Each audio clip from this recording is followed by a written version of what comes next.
এখানে যে রুগীটা মারা গেছে এটা হলো একটা সাধারণ টনসিল অপারেশন, এবং টনসিলটা খুব বড় ধরনের নয়, যেটা বড় হয়ে গেছে, এটা ক্যান্সার হয়ে গেছে বা অন্য কোনো সমস্যা না, অত ছোট অপারেশন বাট নাকের পলিপ্যাস দুইটি অপারেশন করাতে এখন এখানে আমাদের ধারণা হচ্ছে যে টনসিল অপারেশন যে করছে এই ডাক্তার মুজিবুল হক সাহেব অপারেশন করেন নাই, উনি হয়তো ওনার অ্যাসিস্ট্যান্ট দিয়ে করাইছে। তা নাহলে সামান্য অপারেশনের রুগী একদিন পরে মারা যাবে, এবং প্রাইভেট হাসপাতাল থেকে অপারেশন যেদিন করছে ওই দিনে তাকে রিলিজ করে দিচ্ছে, অথচ প্রাইভেট হসপিটাল চায় যে রুগী আরো কয়েকদিন থাকুক।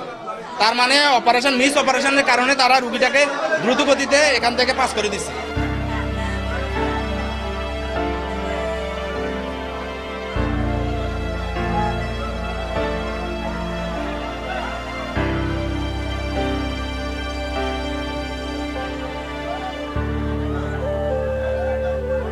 সে গত বছর এখানে টনসিল অপারেশন করে, ডক্টরের ভুল চিকিৎসার কারণে তার গলার কাটা যায় এবং অনেক রক্তক্ষরণ হওয়ার পরে কালকে যখন ডক্টরের সাথে যোগাযোগ করে ডক্টর বলছে যে নিয়ে আসার জন্য, সকালে চেম্বারে নিয়ে আসলে এখানে অনেক রক্তক্ষরণের মাধ্যমে সে মারা যায়।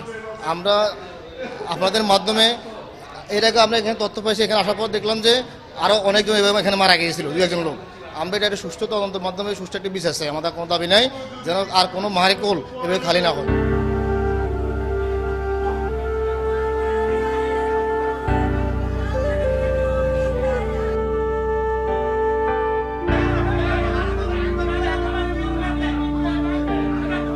ডাক্তার মজিবুল হক উনি বলে বিশেষজ্ঞ ডাক্তার, কিন্তু প্রাইভেট, উনি কোনো সরকারি ডাক্তার না বা কি আসে, উনি প্রাইভেট।